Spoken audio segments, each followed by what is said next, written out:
Seorang akhwat, satu perempuan, saudari kita bercadar yang kemudian wafat di Palu itu dalam peristiwa sebuah tsunami, gempa dan sebagainya, tapi tiba-tiba Allah muliakan sebagai tanda besar.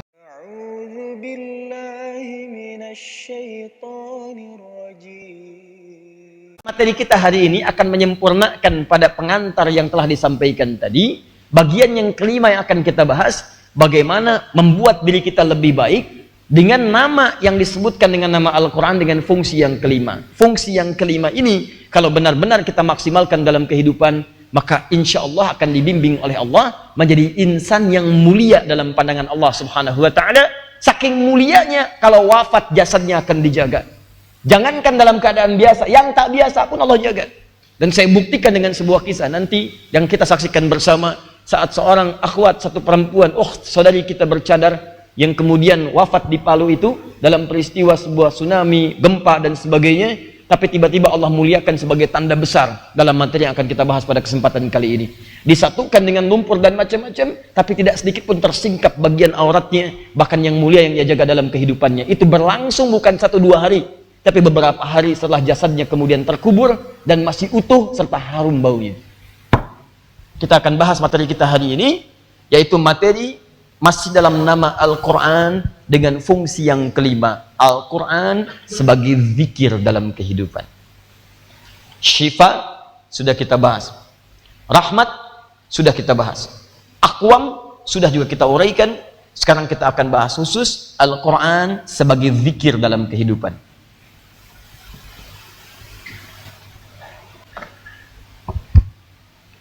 Fungsi yang selanjutnya, Al-Quran sebagai zikir. Bismillah.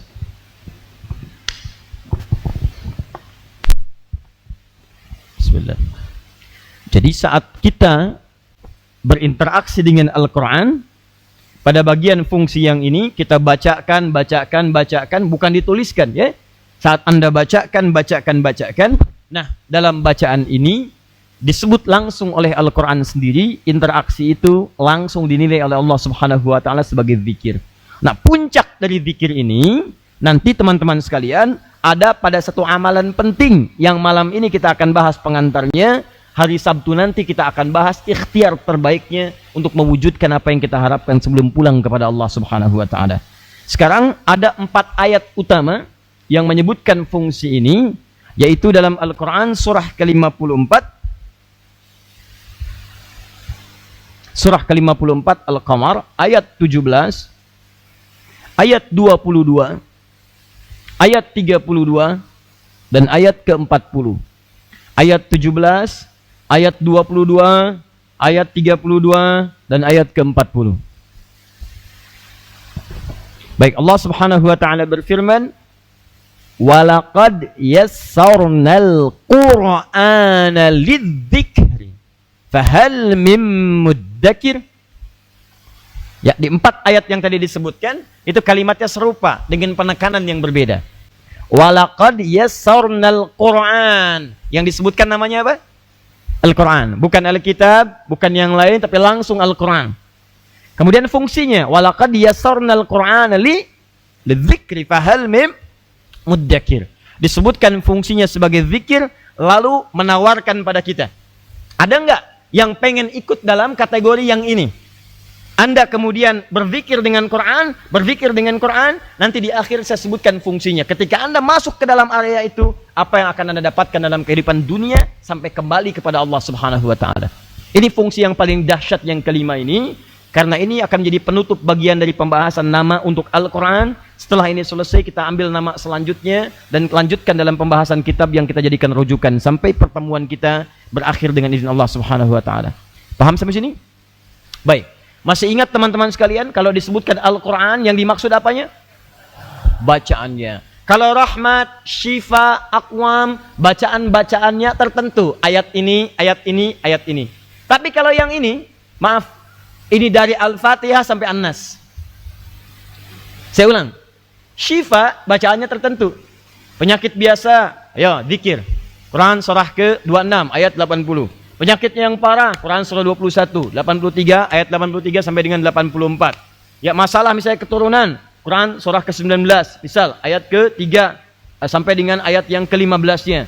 Ada amalannya Quran surah ke-3, ayat ke-38 sampai dengan 39-nya. Kalau masalah terkait dengan istighfar, minta rahmat, ya ampunan, Quran surah ke-39, ayat 53. Kalau minta solusi-solusi masuk kategori rahmat, Quran surah kedua, ayat 155 sampai dengan ayat 157. Kalau terkait dengan kelurusan dalam kehidupan, Quran surah ke-17, ayat yang ke-9. Di situ ada tuntunan. Tapi ada tawaran dalam Al-Quran, aku akan berikan, kata Allah, semua tuntunan dalam kehidupan, sehingga ketika Anda dapatkan semua itu, maka keistimewaan akan terkumpul dalam pribadi Anda.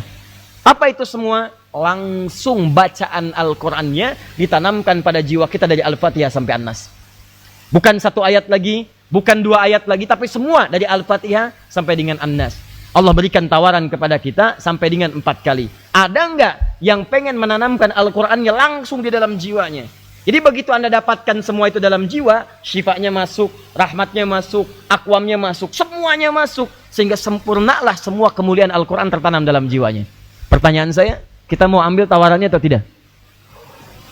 Siapa yang mau boleh angkat tangan? Baik, cukup, selesai. Lihat sini. Karena yang menawarkan itu Allah, maka mustahil kita menolaknya. Kalau saya yang tawarkan, silakan tinggalkan. Tapi kalau Allah yang tawarkan, jangan pernah punya celah untuk bisa menolaknya. Karena keinginan Allah pasti lebih baik daripada keinginan apa yang kita harapkan. Sekarang Allah tawarkan kepada kita, Anda dapatkan Al-Quran bacaan dari awal Al-Fatihah sampai akhir An-Nas, saya berikan fungsi zikir dalam kehidupan, dan kita turunkan apa manfaat-manfaat zikir dalam kehidupan yang akan kita lalui.